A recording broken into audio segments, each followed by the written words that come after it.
उद्घाटन 26 जून 2024 को हो गया है। उसके बाद में मुख्यालय यहाँ पे शुरू कर दिया है हज हाउस में।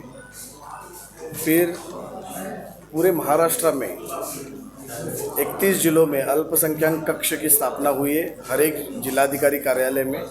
और वहाँ पे जो मौजूद जो कर्मचारी लोग हैं उनके पास एडिशनल चार्ज देके वो अल्पसंख्यक कक्ष जो है वो कार्यान्वित किया गया है। और अल्पसंख्यक विभाग की जितनी सारी योजनाएं रहेगी अभी उसका पूरा अमल बजावनी जो है ये आयुक्तालय और अल्पसंख्यक कक्ष के माध्यम से हो जाएगा। तो ये कौन कौन से जिले में अभी स्थापन किया गया है और अभी कितने जिले बचे हुए कक्ष स्थापन? हाँ, कक्ष जो है वो 31 जिले में हो गए, 5 जिलों में बाकी है। कितनी स्कीम चल रही है सर इसके जरिए से, आयुक्तालय के जरिए?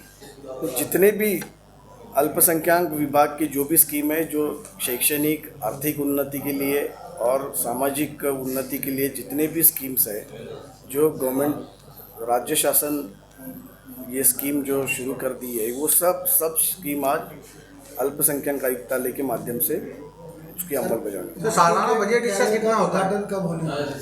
किस चीज़ का? मार्टी के मुख्यालय का नहीं, अभी उसका जो स्टाफिंग पैटर्न है वो सैंक्शन किया है। अभी उसका मुख्यालय का कार्यालय के लिए जो जगह है वो आइडेंटिफाई करने की कोशिश चल रही है। उसके बाद हम उसका इनॉग्रेशन। सीएम एकनाथ शिंदे ने मुक्ति संग्राम के दिन उनके भाषण में कहा है कि बहुत जल्द शहर में ये जो माटी का उद्घाटन।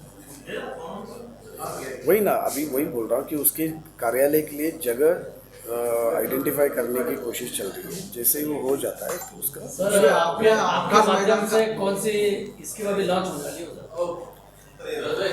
जैसे अभी अल्पसंख्यक विभाग के द्वारा विद्यार्थियों के शैक्षणिक इसके लिए स्कॉलरशिप दी जाती है, ये स्कॉलरशिप का पूरा अमल बजावनी आयुक्तालय से हो जाएगा। फिर जैसे डॉक्टर जाकिर हुसैन मदरसा मॉडर्नाइजेशन स्कीम है, अल्पसंख्यक शैक्षणिक संस्था जो है कॉलेजेस है उनको अनुदान देने की जो स्कीम है, आईटीआई ट्रेनिंग, फिर पॉलिटेक्निक में जो ट्रेनिंग है वो करने का, जो माइनॉरिटीज़ गर्ल्स के लिए हॉस्टल्स है वो स्कीम्स है, महिला बचत गट को जो हम अनुदान देते हैं उनको सुविधा देते हैं उसकी अमल बजावनी करना, प्लस जो स्किल डेवलपमेंट की जितनी भी सारी स्कीम्स है वो सब स्कीम्स का अमल बजावनी अभी ये अल्पसंख्यक आयुक्तालय के माध्यम से होगी। मौलाना आज़ाद फाइनेंस कॉर्पोरेशन का भी कहा है सर आपने, क्या स्कीम है?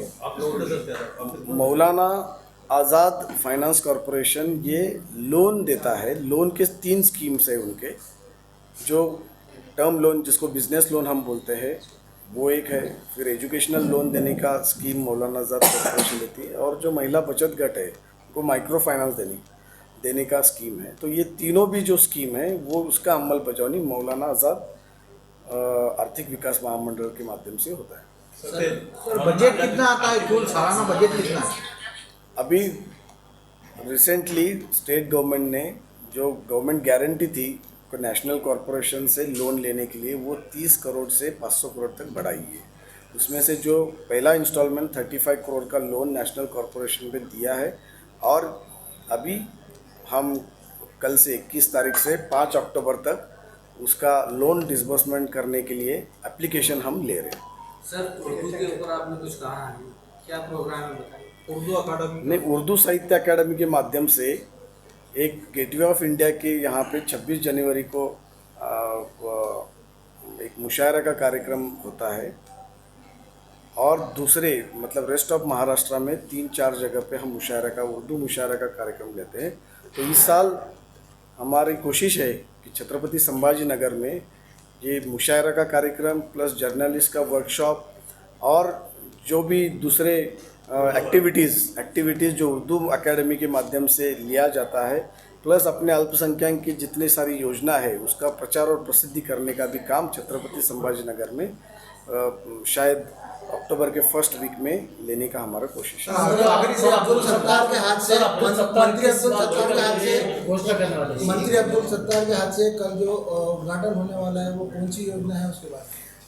कल मंत्री महोदय के अध्यक्षता में अभी जैसे मैंने बोला मौलाना आज़ाद कॉरपोरेशन का जो लोन स्कीम है, गवर्नमेंट नेशनल कॉरपोरेशन जो हमें 35 करोड़ फंडिंग किया है, वो फंडिंग के अनुसार हम एप्लीकेशन का यहाँ पे एक मेड़ावा, जो लाभार्थी है उनको गाइडेंस करना, उनका काउंसलिंग करना, उनको जानकारी देना, ये सब करके कल एप्लीकेशन स्वीकार करने का कार्यक्रम कल यहाँ पे रखा हुआ है। सर ते थेट कर्ज योजना देणार आहे का? सर उर्दू अकेडमी के अभी तक चेयरमैन नियुक्त नहीं हुए, उस पर आप क्या कहेंगे?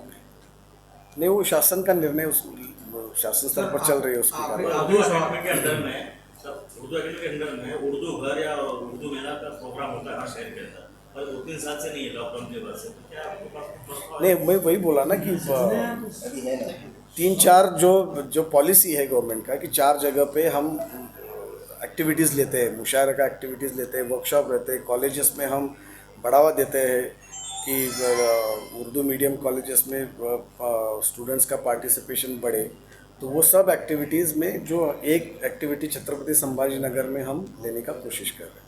सर आखिरी सवाल, मार्टी की जो स्थापना की है शासन ने, आचार संहिता लगने से पहले अमलबजावनी चालू हो सकती है? कोशिश तो चल रही है।